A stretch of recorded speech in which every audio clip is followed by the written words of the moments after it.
저는 애꿎은 핸드폰을 다시 확인했습니다. 밤 10시가 다 되어 가는데 남편에게는 아직 연락이 없었어요.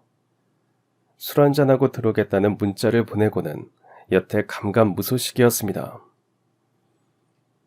엄마, 나 먼저 잘게. 거실에 앉아있던 딸이 졸린지 먼저 자리에서 일어났어요. 그러더니 조심스레 이렇게 물었습니다. 엄마, 어제 상견례 때 혹시 기분 상한 일 있었어? 아니, 왜 그런 질문을 해? 어제 상견례 때 아빠 표정이 너무 안 좋아서. 딸의 말에 저 역시 짐작하는 바가 있었지만 애써 모르는 척 했어요. 아니야, 아빠나 엄마나 기분 상한 일 없었어. 선우야 워낙 잘 알고 사돈댁도 너무 좋은 분들이던데. 그래, 그러면 다행이고. 나 먼저 들어갈게. 딸은 제 말에 안심한 듯 했어요. 딸이 방에 들어간 후에야 저는 긴 한숨을 내쉬었습니다. 실은 저도 딸과 비슷한 생각을 하고 있었어요. 어제 상견례 내내 남편의 표정이 너무 안 좋았거든요. 그날 남편은 자정이 넘어서야 집으로 들어왔습니다. 술에 만취한 상태로 말이죠. 당신 무슨 술을 이렇게 많이 마셨어? 행여 딸이 깰까봐 목소리를 낮춰 물으니 남편은 미안하다고 답했습니다. 그러면서 안으로 들어오는데 제대로 걷지도 못했어요. 평소 이런 사람이 아닌데 화가 나기보다는 걱정이 앞섰습니다. 저는 남편을 부축하여 안방으로 들어왔어요. 남편은 흐느적거리더니 그대로 자리에 주저앉았습니다. 여보, 무슨 일 있어? 술도 못하는 사람이 무슨 술을 이렇게 많이 마셨어?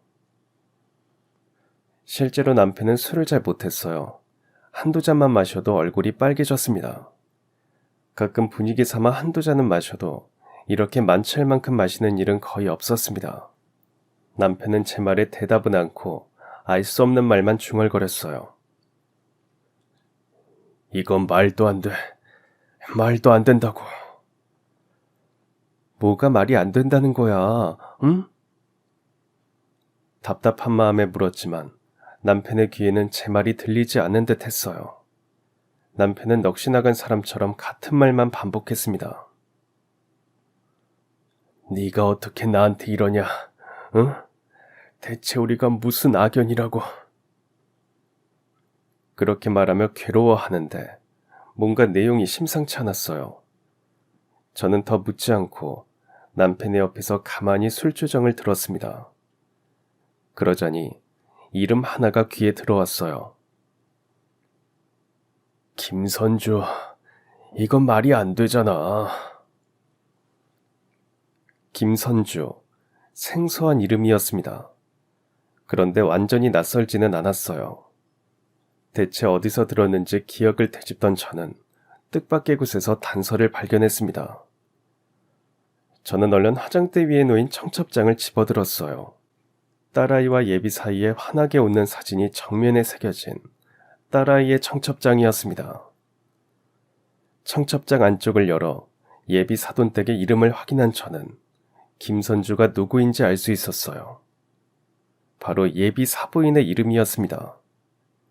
남편의 입에서 왜 예비 사부인의 이름이 나온 건지 그 당시에는 이해할 수 없었어요. 여보, 안사돈 말하는 거야?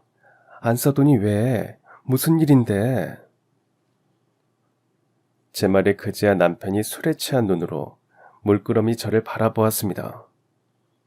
그러더니 깊은 한숨을 내쉬면서 상상치도 못한 이야기를 털어놨어요.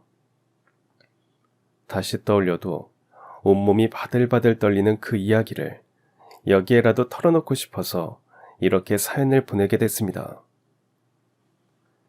어디서부터 얘기를 시작해야 할지 모르겠네요.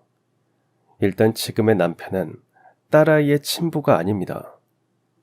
친부는 딸아이가 어릴 때 사고로 세상을 떠났어요.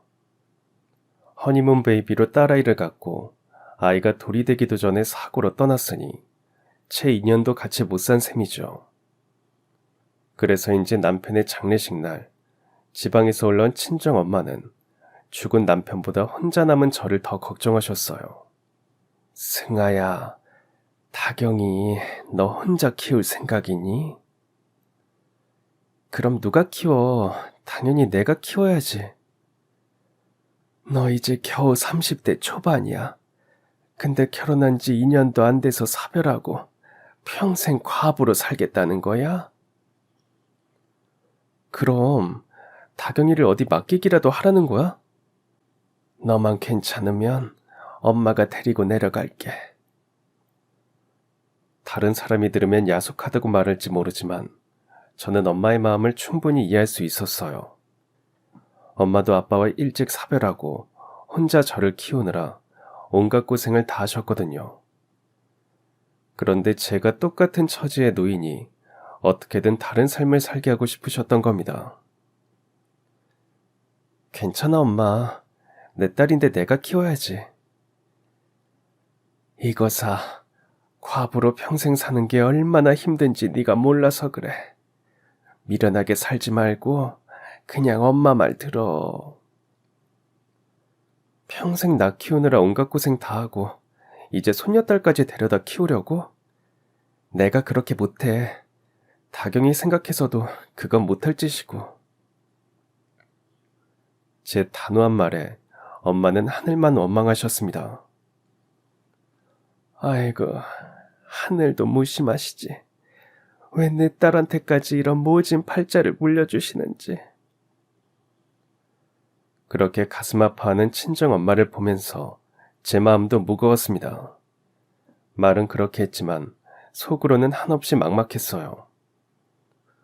돌도 안 된 아기를 저 혼자 어떻게 키워야 할지 눈앞이 깜깜했거든요. 하지만 저 하나 편하자고 엄마한테 또 기댈 수는 없었습니다. 다행히 시댁에서 아이 키우는데 보태라고 남편의 보험금을 준 덕분에 1년 정도는 일을 하지 않고 버틸 수 있었어요. 아이가 걸음마도 하고 말문도 좀 트인 후에는 아이를 어린이집에 맡기고 본격적으로 생활전선에 뛰어들었습니다. 결혼 전에는 출판사에서 일했는데 다시 그쪽으로 돌아가자니 야근도 많고 외근도 종종 있어서 아이를 키우면서 하기에는 적절치 않았어요. 결국 아이가 어린이집에 가 있는 동안 약국에서 사무보조로 일하고 아이가 잠든 후에는 출판사에서 받은 외주 업무를 하면서 부족한 생활비를 메웠습니다. 딸아이는 바쁜 엄마 밑에서 자란 탓인지 어릴 때부터 의젓했어요. 또 저를 닮아서 책을 아주 좋아했습니다. 평일에는 어린이집에 딸을 맡긴다지만 주말에는 딸을 맡길 곳이 마땅치 않았어요. 그럴 때마다 딸의 손을 잡고 집 근처 도서관으로 향했습니다.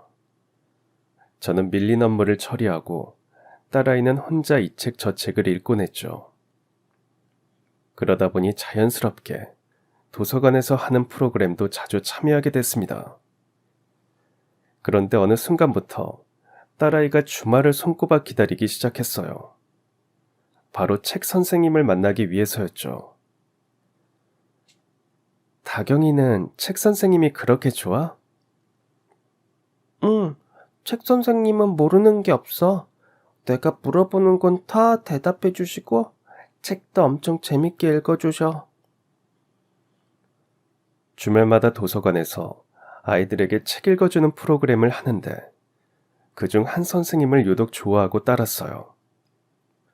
딸아이가 누굴 좋아한다고 이렇게 적극적으로 표현하는 일이 드물어서 저도 관심이 갔습니다. 엄마, 이분이야. 내가 말한 책 선생님. 그러던 어느 날 프로그램이 끝날 시간에 맞춰 아이를 데리러 갔는데 아이가 한 남자의 손을 잡아 끌고 나오더군요. 저는 당연히 여자 선생님인 줄 알았는데 뜻밖에도 제 또래의 남성이었어요. 안녕하세요. 다경이한테 얘기 많이 들었어요. 늘 재밌게 책을 읽어주셔서 감사합니다. 제 인사에 남자는 얼굴이 빨개져서는 어쩔 줄 몰라 했습니다. 아닙니다. 다경이가 워낙 책을 좋아해서요. 저도 다경이한테 많이 배웁니다. 그러면서 멋쩍게 웃는데 왜 딸아이가 좋아하는지 알 것 같았어요. 뭔가 사람을 편안하게 해주는 매력이 있었거든요. 그 후로도 도서관에서 몇 번 마주쳤습니다. 그때마다 인사를 나누고 간단한 대화를 주고받았죠. 그렇게 반년 정도 지났을 때 딸아이가 어느 날 울상이 되어서는 뜻밖의 소식을 전했습니다. 엄마, 이제 책 선생님 못 오신대. 어? 왜? 갑자기? 몰라. 어디 멀리 이사 가시나 봐. 딸아이에게 그 말을 듣는데 왠지 모르게 서운했어요. 제가 그 정도니 딸아이는 오죽했을까요? 맨날 며칠을 우울해하며 지내기에 그러면 책 선생님께 편지라도 써보자고 제안했죠.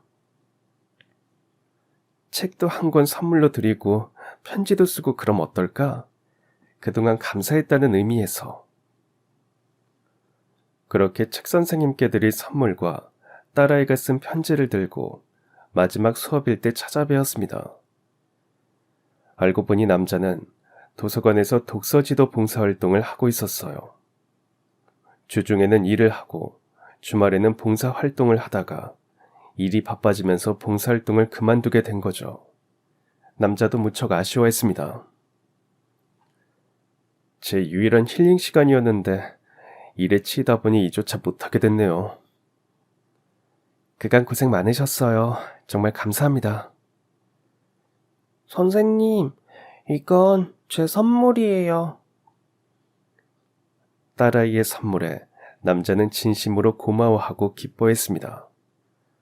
그러더니 저에게 뜻밖의 제안을 했어요. 저 괜찮으시다면 선물에 대한 보답으로 제가 식사 한 끼 대접해도 될까요?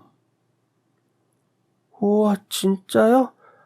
엄마, 우리 선생님이랑 맛있는 거 먹으러 가자. 제가 대답하기도 전에 딸아이가 먼저 들떠서 대답했어요. 딸아이가 워낙 좋아하니 거절하기도 어렵더군요. 그렇게 얼결에 남자와 식사를 하게 됐습니다. 몇 번 대화는 나눴지만 이렇게 같이 식사를 하는 건 처음이라 긴장했는데 남자가 워낙 편안하게 대화를 유도해서 즐겁게 식사를 마칠 수 있었어요. 무엇보다 딸아이가 신나서 조잘조잘 이야기하는 모습을 보니 저도 모르게 입가에 미소가 번졌습니다. 그렇게 식사를 마치고 나왔는데 남자가 한참을 머뭇거리더니 뜻밖의 말을 꺼냈습니다. 저 괜찮으시면 이렇게 종종 같이 식사하면 어떨까요? 실은 전부터 계속 말씀드리고 싶었는데 제가 봉사활동을 하는 동안에는 혹시 부담을 느끼실까봐 말씀을 못 드리고 있었어요. 그러면서 남자는 저를 처음 봤을 때부터 호감을 느꼈다면서 진지하게 만남을 이어가고 싶다고 했어요. 그 말을 듣는데 얼떨떨 하면서도 저 역시 묘한 설렘을 느꼈습니다. 사실 그동안 남자를 만날 기회가 전혀 없었던 건 아니에요. 괜찮은 남자를 소개해주겠다는 제안도 여러 번 받았고요. 하지만 그때마다 단호하게 거절했습니다. 소개를 받으면서까지 재혼할 생각도 없었고 무엇보다 딸아이가 마음에 걸렸거든요. 저만큼 내성적인 아이라 새로운 사람을 선뜻 아빠로 받아들일 수 있을지 걱정이 앞섰습니다. 그런 의미에서 남자는 딸아이에게 먼저 합격점을 받은 셈이었어요. 저 역시 남자의 관심이 싫거나 부담스럽지 않았습니다. 저는 남자의 제안을 조심스레 받아들였고 몇 번 더 만남을 가졌습니다. 그때마다 늘 딸아이도 함께 했어요. 어느새 셋이 만나서 시간을 보내는 게 자연스러워질 무렵 남자가 먼저 재혼 이야기를 꺼냈습니다. 내가 너무 서둘러서 말하는 건 아닐지 모르겠다. 조금 더 시간이 필요하면 언제든 편하게 말해줘. 난 괜찮으니까. 남자의 말에 저는 딸아이에게 조심스레 의견을 물었습니다. 책 선생님으로 있는 것과 아빠가 되는 건 완전히 다른 문제니까요. 다경아, 책 선생님이 만약 아빠가 되면 어떨 것 같아? 책 선생님이? 그럼 완전 좋지. 나도 이제 아빠가 생기는 거잖아. 그것도 엄청 멋있고 똑똑한 아빠가. 제 우려와 달리 딸아이는 고민 없이 바로 좋다고 말해줬어요. 친부라고 해봐야 얼굴조차 모르고 줄곧 혼자 자랐으니 알게 모르게 아빠의 빈자리를 느끼고 있었던 모양이에요. 딸아이까지 그렇게 말하니 저 역시 더는 망설일 이유가 없었습니다. 그렇게 아이가 좋아하던 책 선생님은 제 남편이자 아이의 아빠가 되었습니다. 사별한 저와 달리 남편은 결혼하고 3년 만에 이혼했다고 들었어요. 전 저와의 사이에 아이는 없다고 했습니다. 왜 이혼했는지 자세히 묻지는 않았어요. 과거는 그저 과거일 뿐이니까요. 재혼하고 초반에는 걱정이 많았어요. 연애와 결혼은 다르다고, 같이 살다 보면 크고 작은 부분에서 부딪힐 수 있으니까요. 게다가 딸아이까지 있으니 걱정이 더 컸습니다.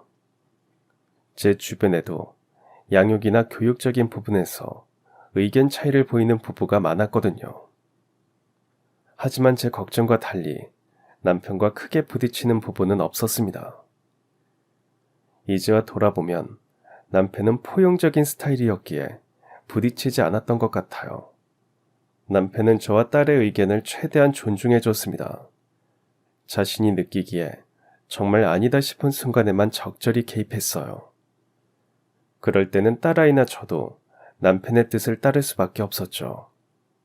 이번에는 당신이 다경이 의견을 너무 무시한 것 같아. 일단 아이가 얘기를 다 마칠 때까지 들어주는 게 먼저 아닐까?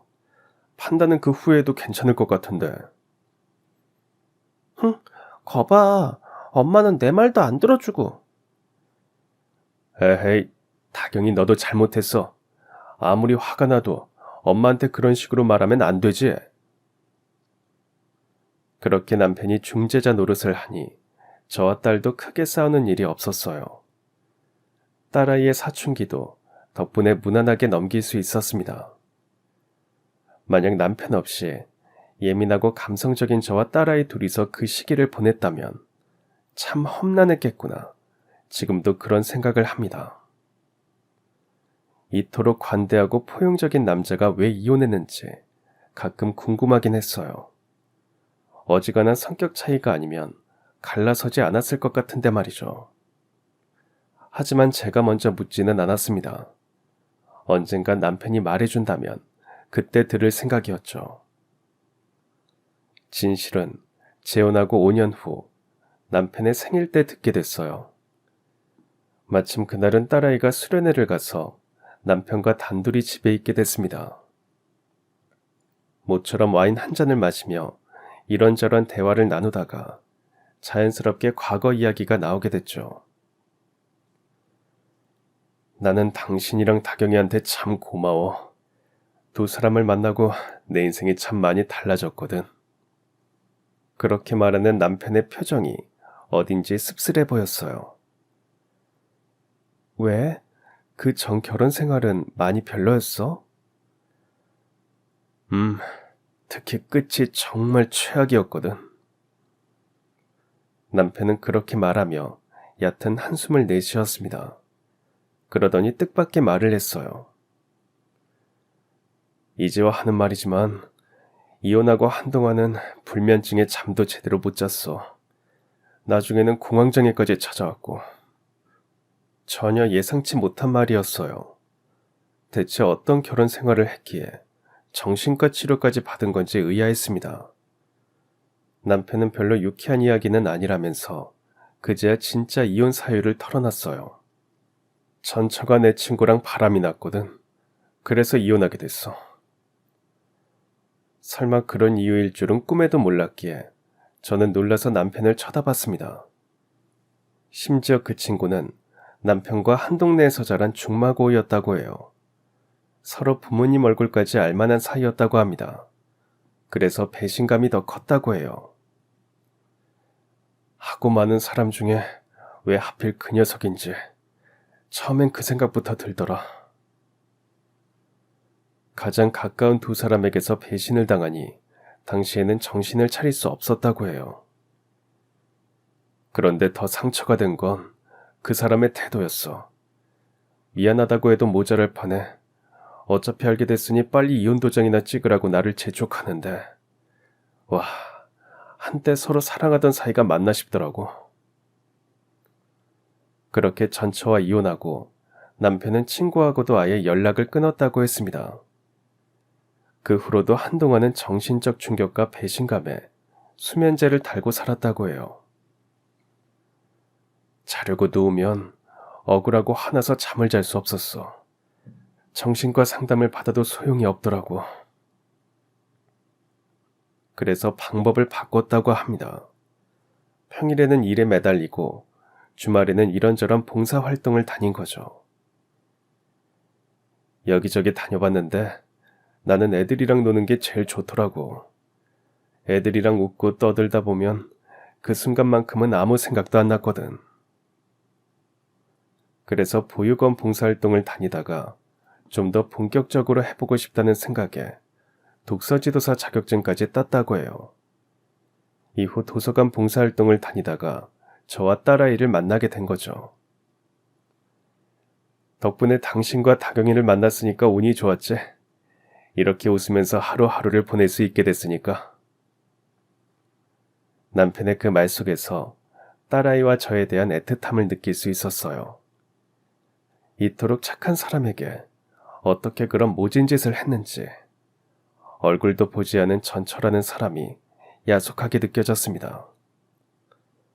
물론 전처와 이혼했으니 남편이 저를 만난 거지만, 그래도 사람의 탈을 쓰고 어떻게 그런 짓을 저지를 수 있나 싶었어요. 남편은 속내를 털어놓으니 한결 마음이 가볍다면서 저에게 거듭 고맙다고 말했습니다. 이상하게 그날 대화를 나눈 후로 남편과 제 사이는 한층 더 가까워진 것 같았어요. 서로를 안쓰럽고 애틋하게 생각하는 마음까지 더해진 것 같았죠. 딸아이는 저와 남편의 사랑을 받으며 무럭무럭 컸습니다. 고등학교를 졸업하고 대학에 진학하고 열심히 노력한 끝에 자신이 원하던 직장에 들어갔죠. 이제 딸아이가 제 짝을 만나 결혼하면 인생의 큰 숙제는 해결한 셈이었어요. 그리고 몇 년 후 드디어 그날이 찾아왔습니다. 어느 날 다 같이 식사를 하는데 딸아이가 깜짝 선언을 한 것이죠. 엄마, 아빠, 이번 주는 등산 쉬면 안 돼? 왜? 무슨 일 있어? 보여줄 사람이 있거든. 나 결혼하고 싶은 사람이 생겼어. 딸이 연애를 하는 건 알았지만 상대와 이렇게 진지한 이야기까지 오간 줄은 몰랐기에 남편이나 저나 깜짝 놀랐습니다. 아니, 얼마나 사귀었다고 벌써 결혼 이야기를 해. 엄마, 우리 사귄 지 1년 넘었거든. 안지는 8년도 더 됐고. 알고 보니 상대는 딸아이의 대학 친구였어요. 그간 친구로 지내다가 1년 전부터 연인 사이로 발전했다고 합니다. 뭐든 신중하게 결정하는 딸아이가 이렇게까지 확신을 갖고 말하니 일단 만나보기로 했어요. 막상 당일이 되니 어찌나 떨리던지 아침부터 일이 손에 잡히지 않았습니다. 여보, 어때? 뭐 더 할 거 없나? 아이고, 이 친구 오늘 우리 집 왔다가 배탈 나서 가겠네. 뭘 이렇게 많이 했어? 아휴, 뭘 좋아할지 몰라서 입맛에 맞으려나 모르겠네. 맞다. 당신이 한 요리인데 맛이 없을 리가 있나? 남편은 제 긴장을 풀어주려고 연신 옆에서 농담을 하며 제 일손을 거들었어요. 그 사이 드디어 초인종이 울리고 딸아이와 예비 사이가 찾아왔습니다. 안녕하세요. 박선우입니다. 예비 사이는 현관에 들어서자마자 90도로 인사했습니다. 서글서글한 인상이 묘하게 남편을 닮은 듯 했어요. 예비 사이는 저에게 꽃화분을 건넸습니다. 식물 키우는 걸 좋아하신다고 들어서 일부러 화분으로 사왔는데 괜찮으실지 모르겠어요. 아유, 너무 좋죠. 얼른 들어와요. 예비 사위는 그러더니 딸아이가 먼저 들어갈 수 있게 배려해 줬습니다. 들어오기 전에 자기가 벗은 신발을 가지런히 정리하는 모습을 보니 가정교육을 제대로 받은 친구구나 싶었어요. 식사 자리는 내내 화기애애했습니다. 예비 사위가 남편을 닮은 건 인상만이 아니었어요. 남을 배려하는 태도나 마음 씀씀이도 남편과 꼭 닮아 있었습니다. 역시나 딸아이답게 남편감도 똑부러지게 찾아왔구나 싶었어요. 다행히 상대쪽 집안도 딸아이를 예쁘게 본 건지 곧바로 상견례 날짜를 잡자는 얘기가 나왔습니다. 우리 다경이가 진짜 시집을 가긴 가는 모양이네. 왜? 선우가 마음에 쏙 든다고 하더니 막상 보내려니까 서운해? 서운해. 너무 빨리 보내나 싶기도 하고. 여보, 다경이 32이야. 빠른 거 아니거든. 상견례 당일 한식당으로 이동하면서 우리 부부는 그런 농담을 주고받았습니다. 그때까지만 해도 분위기가 나쁘지 않았어요. 식당 역시 괜찮았습니다. 탁 트인 통창 너머로 정원이 내다보여서 어딘가 마음이 여유로워지는 공간이었어요. 사돈댁보다 조금 일찍 도착한 저희 부부는 먼저 자리에 앉아 있었습니다. 곧 사돈댁이 도착하고 예비 사위가 모시러 나갔어요. 아이고, 늦어서 죄송합니다. 아닙니다. 제 시간에 오셨습니다. 저희가 좀 일찍 도착했습니다. 예비 사돈은 들어서자마자 사과 인사부터 했어요. 이에 남편이 화들짝 놀라서 손사래를 쳤습니다. 예비 사돈은 오랫동안 사업을 한 사람답게 말주변이 좋았어요. 금방 분위기를 부드럽게 바꿔놨습니다. 사업을 하다 보니 이것저것 다니게 되는데 나중에 꼭 이 식당에서 상견례를 하고 싶었거든요. 마음에 드실지 모르겠습니다. 너무 좋네요. 정원도 참 예쁘고 분위기도 너무 좋습니다. 사부인께서 마음에 드신다니 다행입니다. 음식도 정갈하고 괜찮습니다. 그렇게 화기애애하게 대화를 나누는데 묘하게 남편 표정이 어두웠습니다. 물론 대놓고 티를 내지는 않았지만 저는 금방 눈치챌 수 있었어요. 그 사이 사돈어른은 이런저런 대화 주제를 꺼내놨습니다. 예비 사돈은 특히 딸아이를 무척 예뻐했어요. 제 자식 예쁘다고 하는 사람을 안 좋게 볼 부모가 어딨나요? 저도 그저 감사할 따름이었죠. 하지만 남편은 딸아이의 칭찬에도 웃는 둥 마는 둥 했습니다.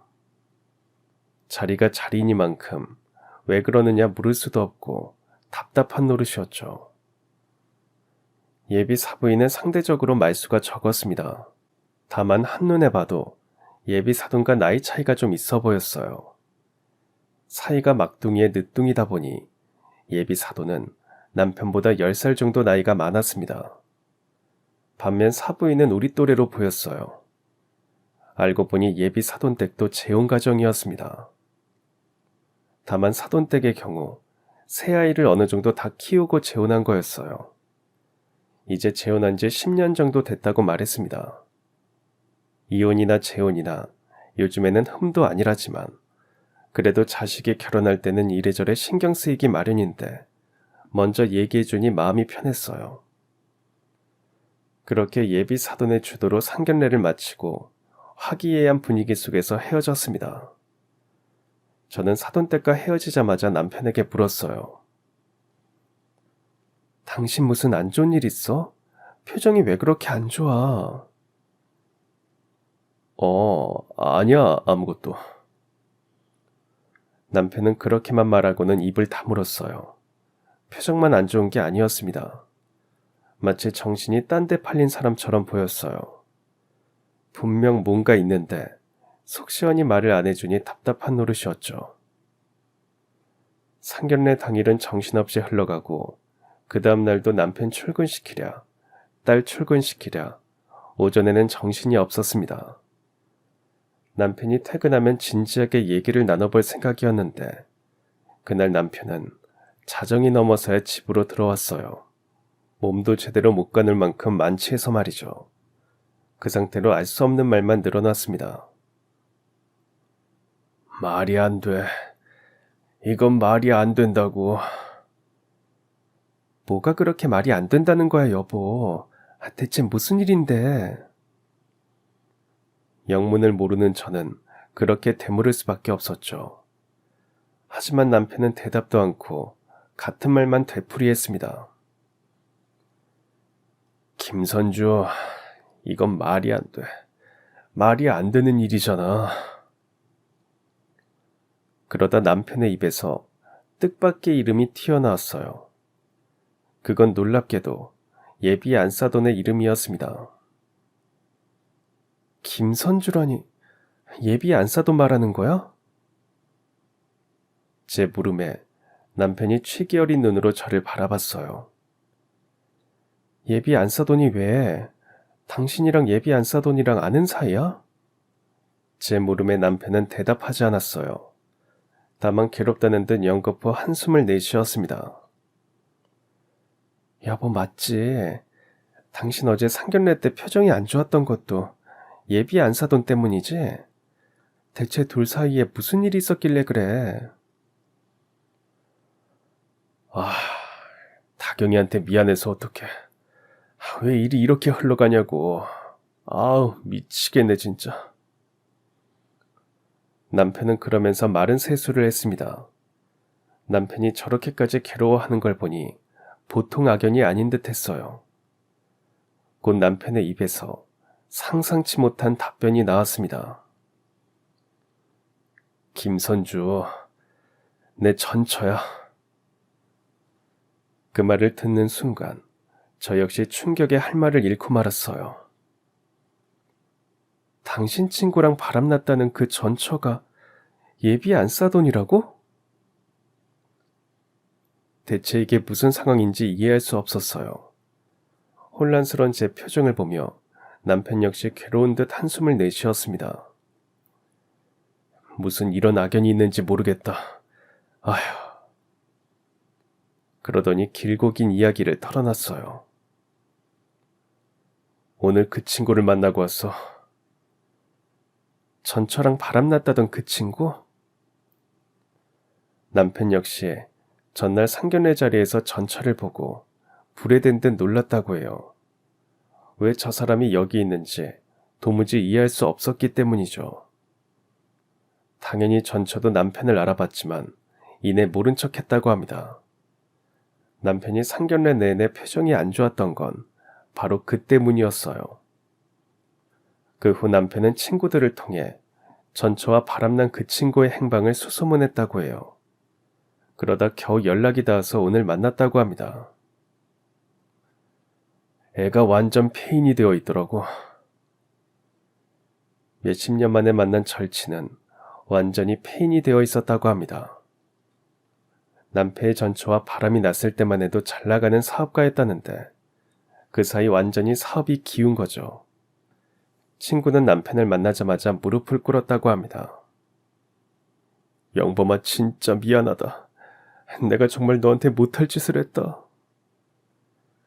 그러면서 굵은 눈물을 뚝뚝 흘리는데 이제와 원망하면 뭐하나 그런 생각이 들었다고 해요. 친구 꼴이 말이 아니기도 했고요. 너한테 그렇게 하고 벌 받은 거지. 지금은 하루하루 벌어서 겨우 먹고 살고 있다. 그러면서 지난 이야기를 털어놓는데 기가 막혀서 말도 안 나왔다고 합니다. 알고 보니 전처가 친구에게 말도 안 되는 거짓말을 늘어놓았다고 해요. 네가 의처증이 심해서 자기가 정신과약까지 먹고 산다고 울면서 나한테 도와달라고 하는데 아휴 그 말에 감쪽같이 속았지 뭐냐. 그래도 친구의 아내와 외도를 저지른 건 100번 잘못한 일이라며 친구는 사과를 거듭했다고 합니다. 남편과 전처 사이가 정리되고 친구는 곧바로 재혼하려 했다고 해요. 그런데 사업이 위태로워지자 전처 쪽에서 태도가 돌변했다고 합니다. 사업이 잘 될 때만 해도 입안의 사탕처럼 달콤하게 굴더니 사업이 좀 휘청거리니까 무섭게 돌변하더라고. 행여 친구의 빚이 자신에게 넘어올까봐 사업이 다시 안정될 때까지 혼인신고도 미뤘다고 해요. 하지만 친구의 사업은 파산으로 끝이 났고 그 순간 전처도 미련 없이 친구를 떠났다고 합니다. 그게 벌써 15년 전의 일이라고 하더군요. 예비 사돈과는 결혼한 지 10년 정도 되었다고 하니 5년 만에 예비 사돈을 다시 만나 재혼한 셈이죠. 남편의 절친과 바람을 피웠다는 이야기를 들었을 때도 참 뻔뻔한 여자구나 싶었는데 그 사이 또 돈 때문에 남자를 갈아치웠다니 참 기가 찼습니다. 게다가 어제 그런 자리에서 남편을 마주치고도 눈 하나 깜짝 않고 내내 온화한 미소를 짓고 있었던 걸 생각하니 소름마저 돋았어요. 사람이 어떻게 그럴 수 있나 싶었습니다. 저는 일단 남편을 재웠어요. 무슨 대책을 마련하든 멀쩡한 정신으로 해야 했으니까요. 다음 날 딸아이가 출근하고 남편은 연차를 냈습니다. 저와 남편은 어제 일에 대해 다시 이야기를 나눴어요. 당신은 어떻게 했으면 좋겠어? 이틀 동안 계속 고민해봤는데 저쪽에서 먼저 밝히려고 들지는 않을 것 같아. 나도 그냥 모르는 척 넘어가는 게 맞는 것 같고. 누구를 위해서? 우리 다경이를 위해서지. 괜히 이 일을 들켰다가 긁어부스럼 만들면 어떡해.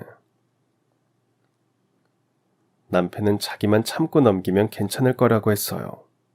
남편 말대로 저쪽에서 먼저 진실을 밝히지는 않을 것 같았어요. 과거가 드러나 봐요. 안 좋은 건 본인이니까요. 하지만 저는 마음 한구석이 불편했습니다. 그렇다고 이 결혼 자체를 없던 일로 하기도 어려웠습니다. 남편 말대로 예비 사위나 사돈 어른은 더할 나위 없이 좋은 사람들이었으니까요. 무엇보다 딸에게 이 모든 사실을 얘기하고 예비 사위와 헤어지라고 하는 게 맞는 건지 판단이 서지 않았어요. 부모들의 악연 때문에 예쁘게 잘 사귀던 두 아이를 생으로 갈라놓는 것도 왠지 아닌 것 같았습니다. 그렇게 이러지도 저러지도 못하는 사이 딸아이의 결혼 준비는 착착 진행되고 있었어요. 상견례 때도 큰 문제가 없었으니 두 아이는 본격적으로 결혼식 날짜를 잡고 식장을 알아보러 다녔습니다. 자연스럽게 신혼집에서 혼수 이야기도 오가게 됐죠. 그러던 중 일이 하나 생겼습니다. 신혼집은 어떻게 할 생각이야? 요즘 집값이 만만치 않은데 엄마 아빠가 안 도와줘도 되겠어? 천정부지로 치솟은 집값에 한 푼이라도 보태줘야 하지 않을까 걱정돼서 물었더니 딸이 뜻밖의 답변을 했어요. 신혼집은 시댁에서 해주신다고 하셨어. 사돈댁이? 한두 푼이 아닐 텐데. 나도 그래서 우리 둘이 알아서 하는 게 좋지 않을까 했는데 아버님이 극구 반대하시더라고. 편하게 시작할 수 있는데 왜 굳이 어렵게 돌아가냐고. 거기까지 듣고 그저 감사한 일이다. 그렇게만 생각했어요. 사업을 해서 여유가 있다고 해도 신혼집을 선뜻 해주는 건 다른 문제니까요. 그런데 딸의 입에서 뜻밖의 말이 이어졌습니다. 근데 명의는 일단 어머님 명의로 할 것 같아. 그게 무슨 소리야. 신혼집을 왜 사부인 명의로 해? 우리 둘이 잘 사는지 보고 몇 년 뒤에 명의를 그의 이름으로 돌려주신대. 제가 예비 사부인에 대해 들은 얘기가 없었다면 그냥 넘겼을지도 모릅니다. 하지만 예비 사부인의 과거를 안 이상 사부인의 행동 하나하나가 마음에 걸렸어요. 이런 상황에서 결혼을 그대로 진행하는 건 아무래도 아닌 것 같았습니다. 저는 남편에게 모든 진실을 털어놓자고 말했어요. 당연히 남편은 깜짝 놀랐습니다. 그랬다가 다경이 결혼이 엎어지기라도 하면 어쩌라고. 나도 다경이를 위해 그냥 침묵할까 생각했는데 그게 더 못할 짓 같아. 그런 여자가 시어머니로 있는 집에 내 딸을 그냥 보낼 순 없어. 제 말에 남편은 고민하다가 이내 고개를 끄덕였어요. 나도 실은 계속 마음에 걸렸어. 이대로 침묵하는 게 진짜 다경이를 위한 길인가 싶어서. 남편의 동의까지 얻은 저는 곧바로 사돈부부와 저녁 약속을 잡았습니다. 사돈어른이 곧 해외 출장이 잡혀 있다면서 생각보다 약속이 빨리 잡혔어요. 차라리 잘 됐다 싶었습니다. 털어낼 건 빨리 털어내야 했으니까요. 며칠 뒤 저와 남편 그리고 사돈댁은 한 중식 레스토랑에서 만났습니다. 이번에도 사돈어른이 선정한 장소였어요. 한적하고 조용해서 이야기를 나누기 좋았습니다. 어느 정도 담소를 주고받은 후 저는 넌지시 애들 신혼집 이야기를 꺼냈어요. 사돈댁에서 애들 신혼집을 해주신다고 들었습니다. 집이 한두 푼도 아닌데 여러모로 배려해 주셔서 감사합니다. 아유, 아닙니다. 제 형 누나들도 다 하나씩 해줬는걸요. 그러니 신혼집에 대해서는 전혀 부담 갖지 않으셔도 됩니다. 사돈어른은 행여 저희 부부가 부담을 가질까봐 얼른 덧붙였어요. 저는 다시 한번 감사의 뜻을 전한 후 넌지시 본론을 꺼냈습니다. 그럼 앞선 두 아이 집도 사부인 명의로 해주셨나요? 제가 명의 이야기를 꺼내자 온화하게 웃던 사부인의 표정이 딱딱하게 굳었어요. 사돈어른은 그것도 모르고 흔쾌히 말했습니다. 아니요, 아닙니다. 근데 왜 이번에는 사부인 명의로 신혼집을 해주시는 건지 신뢰가 되지 않는다면 여쭤봐도 될까요? 아, 그건 이 사람 아이디어였습니다. 아무래도 그 편이 좋을 것 같다고 해서요. 사돈어른도 깊게 생각하지 않았는지 그렇게 답했어요. 저는 사부인을 바라봤습니다. 그러자 사부인이 애써 얼굴에 미소를 띠며 이렇게 답하더군요. 아무래도 신혼 초기에는 제가 관리를 해주는 게 나을 것 같아서요. 요즘 애들 돈 무서운 줄 모르잖아요. 괜히 집담보로 대출받아서 엄한 데 쓸까봐 걱정돼서요. 사부인은 마치 아이들을 위해 그랬다는 식으로 답했어요. 저는 온화하게 웃으며 반박했습니다. 글쎄요, 선우나 다경이나 20대도 아니고 그러지는 않을 것 같은데요. 둘 다 똑부러지잖아요. 다경이는 은행에서 일하고 있고요. 은행에서 일한다고 돈 실수 안 하나요? 사부인이 걱정하실 만큼 생각 없는 애들은 아니라는 거죠. 적어도 제가 보기에는요. 그렇다고 몇 억 되는 집을 곧바로 애들한테 줄 순 없잖아요. 사부인은 제가 따박따박 반박하니 불쾌한 기색을 숨기지 않고 답했어요. 저는 완전히 다른 제안을 했습니다. 애들이 처음에는 신혼집 해주시는 걸 반대했다고 들었는데 맞나요? 네, 맞습니다. 다경이나 선우나 자기들이 알아서 해보겠다고 하더군요. 그럼 차라리 그렇게 하는 게 어떠세요? 젊어서 고생은 사서도 한다는데 저들끼리 돈 모아서 신혼집도 마련해보고 차츰 늘려도 가보고 그런 재미도 있어야죠.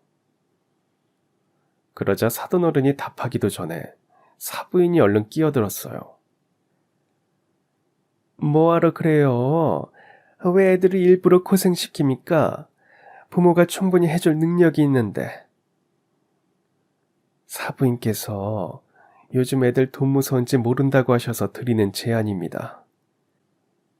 아니, 못 믿겠다는 게 아니라 얼마 안 살고 둘이 칼라석이라도 하면 어떡해요? 선우 명의로 해주면 다경이한테 집값 절반이 갈 거 아니에요. 그렇게 되면 골치 아프니까 애들 잘 사는지 아닌지 몇 년 두고 보자는 거죠. 그 말을 듣는데 기가 막혔습니다. 저는 탁 쏴붙였어요. 아직 애들 결혼식도 안 올렸습니다. 근데 벌써 이혼할 거 걱정해서 사부인 명의로 신혼집을 구하자는 건가요? 제 말에 사부인도 아차 싶었는지 입을 딱 다물더군요. 자기도 말실수한 걸 눈치챈 거죠. 사부인은 사돈어른 눈치를 살피더니 슬그머니 자리에서 일어났습니다. 저 잠깐 실례하겠습니다. 사부인은 황급히 자리에서 일어났고 약간의 텀을 둔 후 남편도 자연스럽게 자리를 비웠습니다. 저와 사돈어른만 남자 어색한 침묵이 흘렀어요. 사돈어른은 얼른 사부인의 말실수를 사과했습니다. 저 집사람이 나쁜 뜻으로 말한 건 아닐 겁니다. 혹여 불쾌하셨다면 제가 대신 사과드립니다. 저는 사과를 받는 대신 조심스레 본론을 꺼냈습니다. 갑자기 이런 말씀 드리는 게 어떨지 모르겠습니다만 혹시 사부인께서 왜 이혼하셨는지 알고 계시나요? 제가 사부인의 이혼 얘기를 꺼내자 사돈어른은 당황했습니다. 그건 갑자기 왜 물으십니까? 가까운 지인이 사부인과 예전에 아는 사이였는데 좀 의미심장한 얘기를 해서요. 모르는 사람이 이런 말을 했다면 분명 불쾌했을 겁니다. 하지만 예비 사돈이 이런 말을 하니 바깥 사돈은 어떻게 반응해야 할지 몰라 난감한 표정이었어요. 썩 좋은 얘기는 아닙니다. 남편이 지독한 의처증이 있어서 결혼 생활 내내 괴로웠다고 하더군요. 역시나 제 예상대로 그 여자는 사돈어른에게도 똑같은 거짓말을 했더군요. 그런데 더욱 어처구니 없는 건 따로 있었습니다. 3년 살다가 못 견디고 이혼한 후로 줄곧 혼자 지냈다고 들었습니다. 근데 갑자기 그건 왜 물으시죠? 그 여자는 남편 친구와 산 이야기는 아예 하지도 않았어요. 사람이 어쩌면 그리 뻔뻔할 수 있는지 참 기가 찼습니다. 저는 잠시 숨을 고르고 폭탄과도 같은 말을 꺼냈습니다. 사부인과 잘 알고 지냈다는 지인, 실은 제 남편입니다. 역시 사부인이 말씀 안 하신 모양이네요. 아니, 그게 대체 무슨 소리입니까? 둘이 친구였단 말입니까? 아니요. 사부인과 제 남편은 이전에 부부 사이였습니다. 제 폭탄 발언에 사돈어른은 뒤통수라도 맞은 듯 벙찐 표정으로 저를 바라봤어요. 이게 대체 무슨 상황인지 도무지 납득할 수 없다는 표정이었죠. 많이 당황하셨을 겁니다. 저도 처음엔 그랬으니까요. 그런데 아쉽게도 충격받으실 일이 하나 더 남았습니다. 그건 또 무슨 소리입니까? 남편과 사부인이 이혼한 건 남편의 의처증 때문이 아닙니다. 모두 사부인의 새빨간 거짓말이에요. 진짜 원인은 따로 있습니다. 저는 거기까지 말을 마치고 준비해간 사진을 테이블 위에 올려놨습니다. 하나는 남편과 사부인의 결혼 사진이었고 다른 하나는 남편의 절친과 사부인이 함께 찍은 사진이었어요. 이 남자는 또 누굽니까? 남편의 절친한 친구입니다. 이게 두 사람이 이혼한 진짜 이유입니다. 사부인은 남편의 절친한 친구와 외도를 저질렀습니다. 연이은 폭탄 선언에 사돈어른은 믿을 수 없다는 표정으로 사진들을 바라봤습니다. 이게 다 진짜입니까? 진짜 이 사람이 그런 이유로 이혼했다는 거예요? 불행하게도 그렇습니다. 제 말에 사돈어른은 허탈한 표정으로 사진을 바라보다가 자리에서 일어났습니다. 그 사람에게 직접 들어야겠습니다. 대체 뭐가 진실인지. 그러면서 사돈어른은 사부인을 찾기 위해 식당 밖으로 나갔어요. 저 역시 그 뒤를 따랐습니다. 그러다 남편과 사부인이 언성을 높여 싸우는 소리를 들었어요. 이제 와서 뭘 어쩌라는 거야? 내 인생 망치려고 작정했어? 표독스러운 사부인의 목소리에 앞서가던 사돈어른이 우뚝 발걸음을 멈췄습니다. 남편과 사부인은 복도 저편에서 말다툼을 벌이고 있었어요. 코너 너머에 있어서 저와 사돈어른이 나온 건 둘 다 까맣게 모르고 있었습니다. 내 인생을 먼저 망친 건 당신이야. 어떻게 하고 많은 사람 중에 내 중마고랑 바람이 날 수 있어? 아, 또 그 소리야? 언제적 일을 아직도 얘기하고 있어. 덕분에 당신이나 나나 새살림 잘 차렸잖아.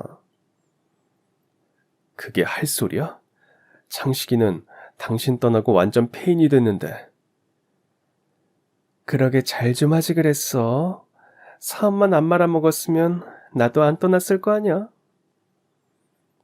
사부인은 남편 앞에서 여과 없이 본 모습을 드러내고 있었어요. 너 설마 사돈어른한테도 돈 때문에 붙어 있는 거야?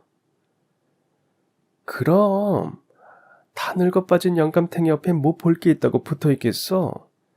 그래도 셋 중엔 제일 나아. 애들 다 커서 제갈길 갔으니 뒤치다거리 할 거 없고 영감탱이 먼저 가면 그 재산은 다 내 차지가 될 테니까. 어떻게 저런 말을 입 밖에 낼 수 있는지 기가 막히더군요.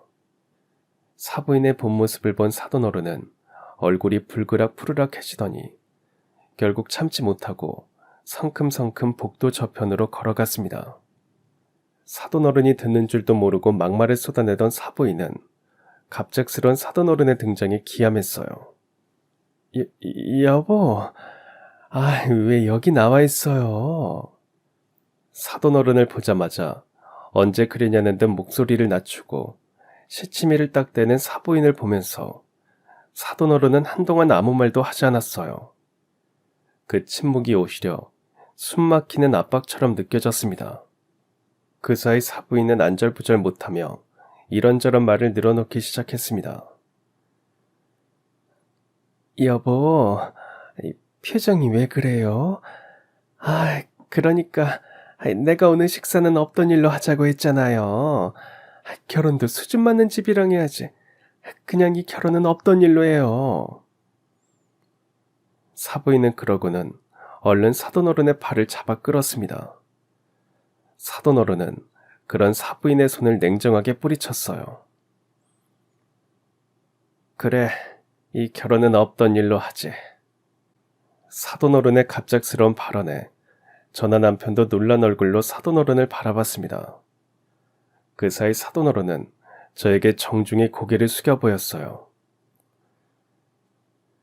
사부인이 아니었으면 사기꾼을 옆에 두고 평생 모르고 살 뻔했습니다.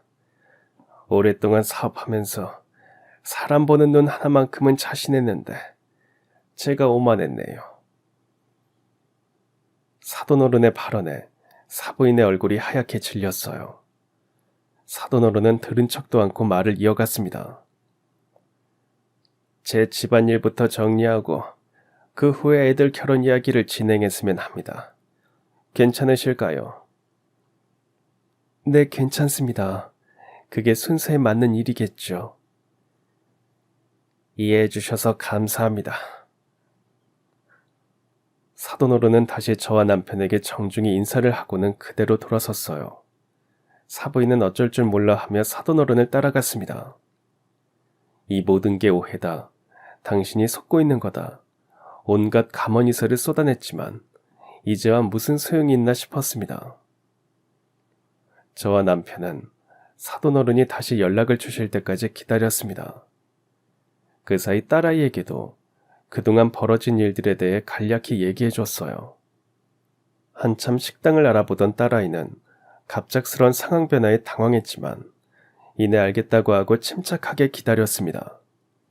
다행히 그리 오래지 않아 사돈어른에게 연락이 왔습니다. 사돈어른은 다시 한번 진심으로 감사 인사를 전했어요. 진실을 안 사돈어른은 곧바로 사부인과 이혼 소송에 돌입했습니다. 이 과정에서 막대한 위자료까지 청구했다고 해요. 위자료 한두 푼이야 저에게 없어도 그만입니다만 생각할수록 괘씸해서 말입니다. 10년 동안 저를 감쪽같이 속인 죄값을 단단히 치르게 할 생각입니다. 사돈어른은 자신의 집안일이 어느 정도 정리되었으니 애들 결혼 이야기를 다시 진행하자고 제안했습니다. 큰 걸림돌이 사라졌으니 저희 쪽도 머뭇거릴 이유가 없었어요. 곧바로 결혼 날짜를 잡고 식장도 예약했습니다. 그 사이 사부인이라는 여자가 남편에게 몇 번 연락을 한 모양이에요. 진실을 안 사돈어른이 사부인을 집에서 쫓아낸 후 연락조차 안 받으니 남편을 통해서라도 연락을 하려 했던 모양입니다. 당연히 남편도 단호하게 거절했죠. 양심이 없어도 유분수지. 어떻게 나한테 연락할 생각을 했냐며 다시는 연락하지 말라고 하고 번호를 차단했다고 합니다. 그 사이 딸아이의 결혼 준비는 착착 진행되었고 얼마 전 모두의 축복 속에 결혼식을 올렸습니다. 사부인이라는 여자 때문에 하마터면 모든 게 어그러질 뻔했는데 이제라도 모든 게 제자리를 찾아 다행일 따름입니다. 결혼식까지 무사히 마치고 나니 비로소 모든 게 마무리된 것 같아서 이렇게 사연을 쓰게 되었네요. 아직 사돈어른의 이혼 소송은 끝나지 않았지만 지은 죄가 워낙 확실하니 이 또한 마땅한 결과가 나오겠죠. 그럼 제 사연은 이쯤에서 끝내겠습니다. 긴 이야기 들어주셔서 감사합니다. 그럼 지금까지 사연 들어주셔서 감사합니다. 사연이 재밌으셨다면 구독과 좋아요 부탁드려요. 감사합니다. 안녕히 계세요.